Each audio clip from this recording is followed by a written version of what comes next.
4월 9일 수요일 새벽 예배를 하나님께 올려드리도록 하겠습니다. 다시 사도신경으로 신앙 고백하시겠습니다. 전능하사 천지를 만드신 하나님 아버지를 내가 믿사오며 그 외아들 우리 주 예수 그리스도를 믿사오니 이는 성령으로 잉태하사 동정녀 마리아에게 나시고 본디오 빌라도에게 고난을 받으사 십자가에 못 박혀 죽으시고 장사한 지 사흘 만에 죽은 자 가운데서 다시 살아나시며 하늘에 오르사 전능하신 하나님 우편에 앉아 계시다가 저리로서 산 자와 죽은 자를 심판하러 오시리라. 성령을 믿사오며 거룩한 공예와 성도가 서로 교통하는 것과 죄를 사하여 주시는 것과 몸이 다시 사는 것과 영원히 사는 것을 믿사옵나이다. 아멘. 찬송가 338장입니다.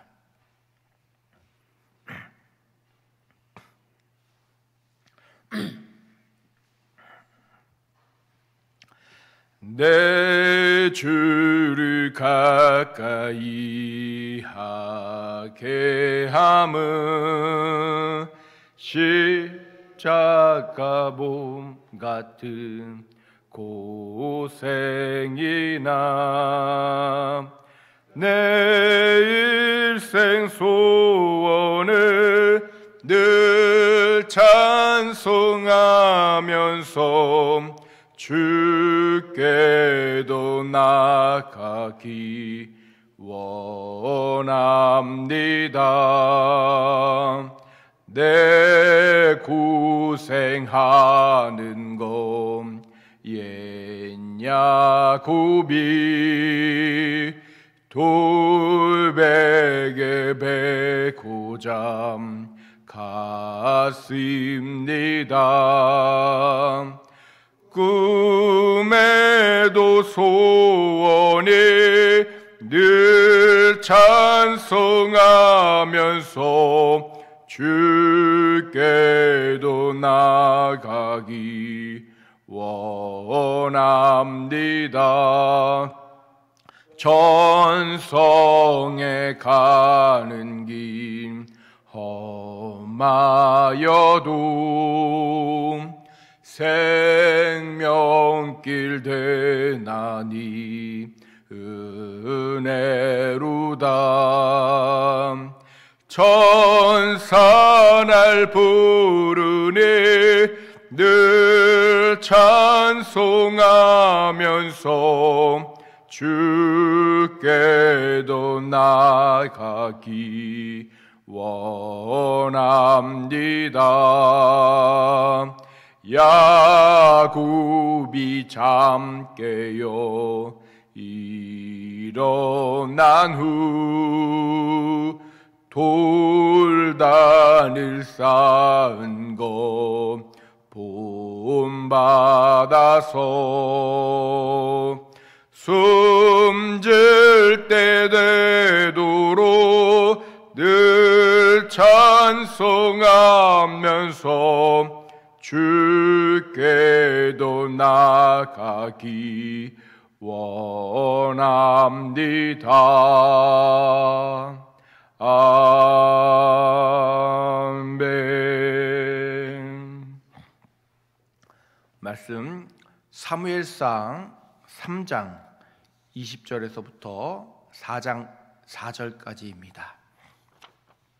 사무엘상 3장 20절에서부터 4장 4절까지 말씀.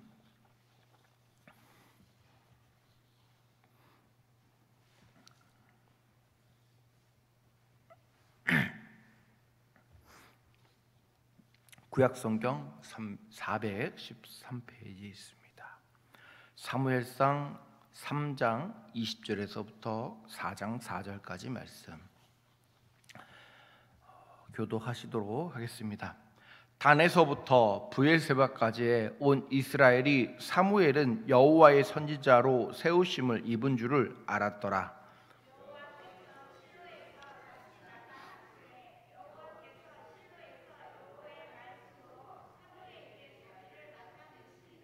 사무엘의 말이 온 이스라엘에 전파되니라. 이스라엘은 나가서 블레셋 사람들과 싸우려고 에베네셀 견에 진치고 블레셋 사람은 아벡에 진쳤더라.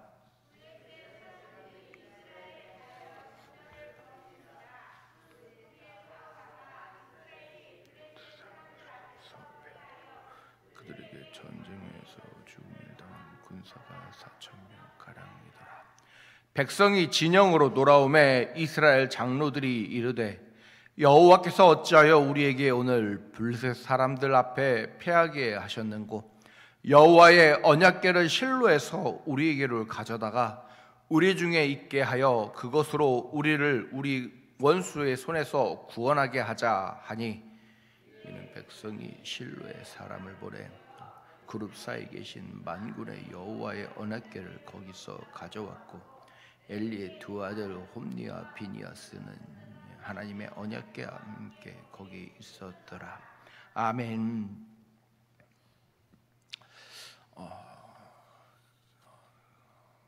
호의가 계속된다면 권리가 된다라고 하는 요즘 말이 있습니다. 호의를 계속 베풀었더니 마냥 권리인 것처럼 행한다고 하는 것이죠. 그리스도인들이 하나님 앞에 나갈 수 있는 것은 우리가 어떠한 힘과 어떠한 능력으로 나갈 수 있는 것이 아니라 오직 하나님의 전적인 은혜로 나아갈 수 있는 것입니다. 우리가 어떻게 거룩하다 이야기할 수 있고 우리가 어떻게 우리 자신이 죄인이 아니다라고 이야기할 수 있겠습니까? 오직 하나님의 은혜로만 나아갈 수 있는 것입니다. 그분의 은혜가 아니면 우리는 아무런 권리도 아무런 능력도 아무런 힘도 없는 것입니다. 내가 행하고 있는 것이 내 것 같고 내가 지키고 있고 내가 누리고 있는 것이 내 것인 것 같을지라도 하나님께서 우리에게 허락하시지 않는다면 그것은 우리 것이 아니라고 하는 것입니다. 오늘 본문에 이스라엘 백성들이 전쟁을 치른다고 합니다. 그런데 오늘 본문에 보면 이스라엘 백성이 진을 친 에베네셀이라고 하는 이곳은 바로 하나님 위에라고 하는 것입니다. 하나님의 은혜 위에 진을 쳤다고 하는 것입니다. 에베네셀의 정확한 지명은 사무엘상 7장에 사무엘이 전투에서 이긴 후에 하나님의 돌을 가져다가 그곳의 지명으로 삼습니다. 에베네셀 그것은 하나님이 바로 자신들을 도울 것이다라고 하는 것입니다. 하나님의 도움을 받는 것, 여러분 그리스도인이라면 어찌 보면 당연하다고 우리는 생각할 것입니다. 이스라엘 백성들도 당연하게 생각했을지 모릅니다. 세상 사람들은 이야기하죠. 하늘은 스스로 돕는 자를 돕는다라고 말입니다. 그 말은 성경적으로는 비성경적입니다.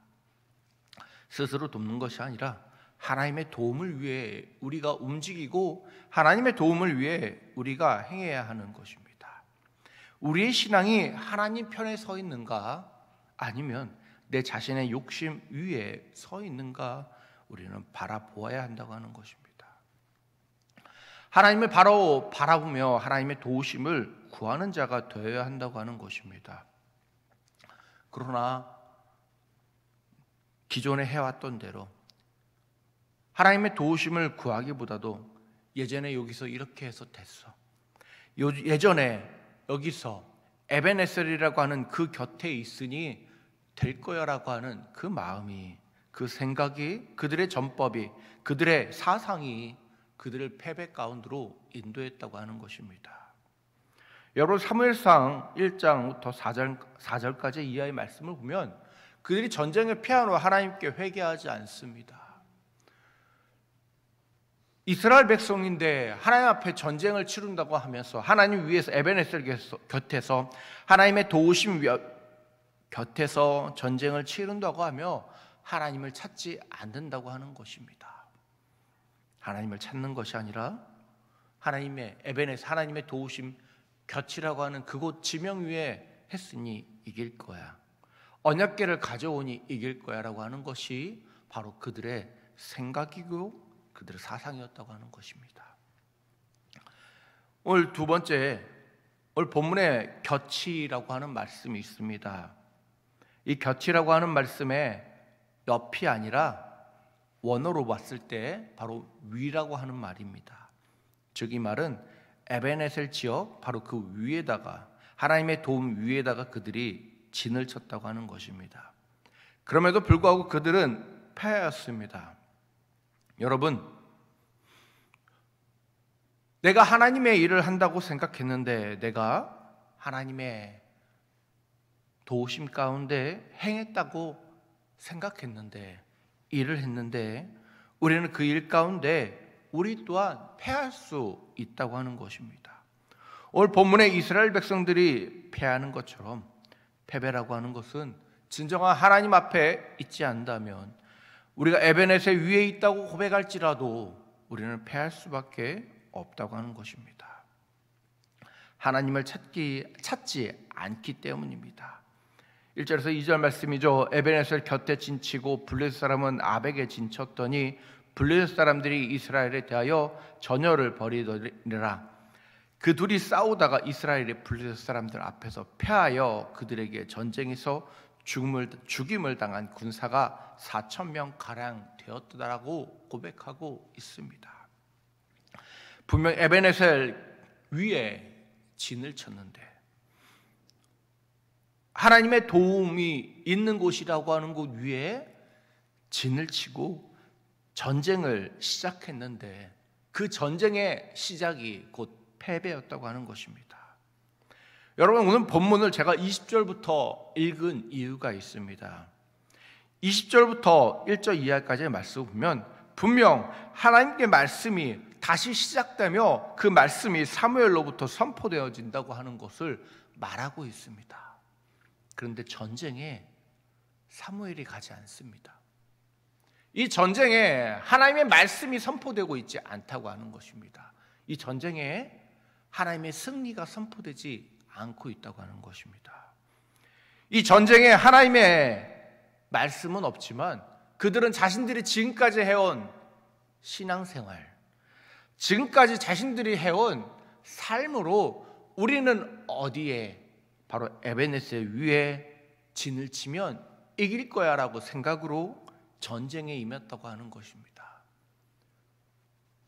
사무엘상이 시작하며 분명 하나님의 말씀이 뜸한 시기인 것은 맞지만, 본문에 분명한 것은 단에서부터 브엘세바까지, 즉 이스라엘의 가장 북쪽에서부터 가장 남쪽에 이르기까지 이스라엘 모든 사람들이 사무엘은 여호와의 선지자로 세우심을 입은 줄 알았다고 고백하고 있는데, 그 선지자가, 하나님의 일을 하는 사람이 이 전쟁에 대해서 단 한마디도 오늘 본문에 고백하고 있지 않다고 하는 것입니다.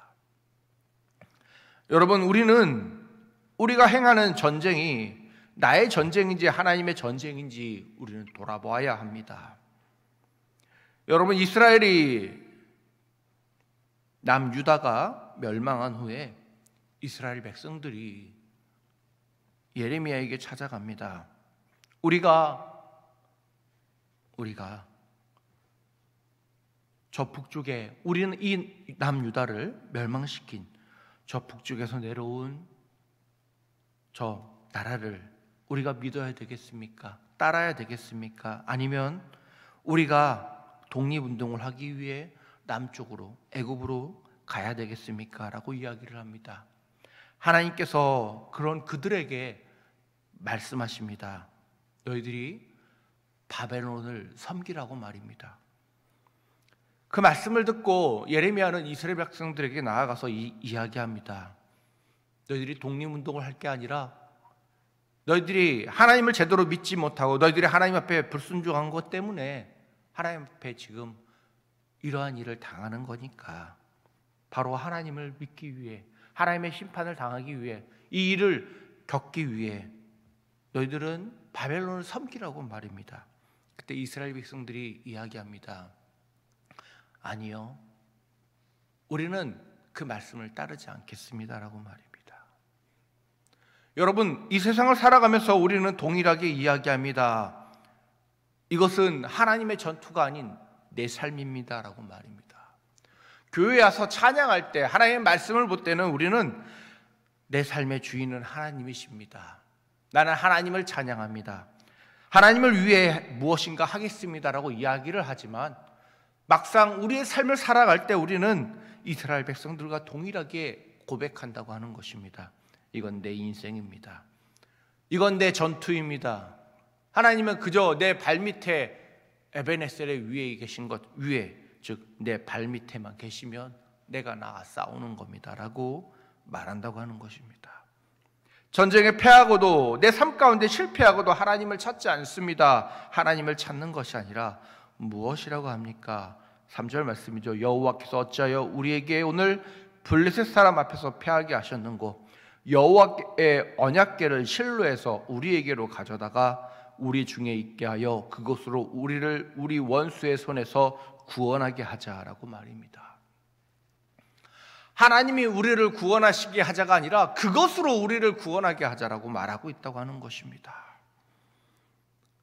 여러분, 이 땅에 살아가면서 우리는 너무나도 많은 말씀 가운데 살아가고 있습니다. 요즘은 말씀이 부족한 세대도 아니고 찬양이 부족한 세대도 아닙니다. 차를 타고 가다가 라디오를 틀면 기독교 방송이 나오고, 여러분이 가지고 있는 스마트폰을 열면 그곳에서 찬양이 나오고 말씀이 나오는 시대를 살아가고 있습니다. 아무리 많은 말씀을 듣고 하나님 아무리 많은 찬양을 들을지라도 내가 하나님의 은혜 가운데 거하지 않는다면 우리는 이스라엘 백성처럼 동일하게 고백할지 모릅니다. 내가 지금 듣고 있는 이 찬양으로, 내가 듣고 있는 이 말씀으로 나를 구원하게 하자라고 말할지 모릅니다. 여러분, 그것이 여러분을 구원하는 것이 아니라 오직 하나님의 전적인 은혜로만, 오직 예수 그리스도의 그 십자가의 그 보혈의 능력으로만 우리가 구원을 받을 수 있는 것입니다. 성도 여러분, 하나님을 바라보시길 바랍니다. 하나님께서는 여러분들에게 말씀하고 계십니다. 분명한 것은 사무엘을 통해 말씀하신 것처럼 우리에게도 오늘날 동일하게 말씀하고 계십니다. 내 사랑하는 아들아, 내 사랑하는 딸아라고 여러분들에게 동일하게 말씀하실 겁니다. 그러나 성도 여러분, 이스라엘 백성들처럼 그렇게 행하지 마시고 하나님을 온전히 바라보며 하나님께 기도하시길 바랍니다. 기존에 행하던 대로, 나의 뜻대로, 나의 생각대로 여러분의 삶을 살아가신다면 오늘 블레셋 사람들처럼 우리는 실패하고 좌절하고 다시 깨닫지 못할지도 모릅니다. 성도 여러분, 우리는 하나님 앞에 무릎으로 나아가야 합니다. 우리는 하나님 앞에 기도로 하며 나아가야 한다고 하는 것입니다. 전적인 하나님의 은혜를 구하며 나아가야 한다고 하는 것입니다. 다 같이 기도하겠습니다. 할렐루야. 사랑과 은혜가 많으신 하나님 아버지 감사합니다. 하나님의 은혜 가운데 살아간다고 입으로는 고백하지만 우리의 삶을 살아가면서 하나님의 은혜에서 동떨어진 삶을 살아가며 고백하고 있을 때가 너무나도 많이 있습니다. 나의 나된 것이 하나님의 은혜이라고 교회에서는, 성경을 볼 때는 하나님의 은혜라고 이야기했지만 막상 살아가면서도 하나님의 은혜보다도 내 뜻과 내 힘과 내 능력으로 살아간다고 우리들 고백하며 살아갈 때가 너무나도 많이 있었습니다. 하나님을 찾아야 할 때 찾지 않을 때가 너무나도 많이 있었습니다. 하나님을 바라봐야 할 때 하나님을 바라보지 못할 때가 너무나도 많이 있었습니다. 주여 용서하여 주시옵시고 하나님의 그 놀라신 은혜로 우리를 인도하여 주시옵소서. 사랑과 은혜가 많으신 예수 그리스도의 이름으로 기도하옵나이다. 아멘. 오늘 예배를 위해 여러분이 가지고 나오신 기도 제목을 위해 온전히 전적인 하나님을 의지하기 위해 이 시간 다 같이 통성으로 기도하시겠습니다. 주 할렐루야. 사랑과 은혜가 많으신 하나님 아버지, 주여 아버지 감사합니다. 주여 우리 가운데 함께하여 주시옵시고 우리 가운데 말씀하사 하나님의 그 놀라신 은혜 자리를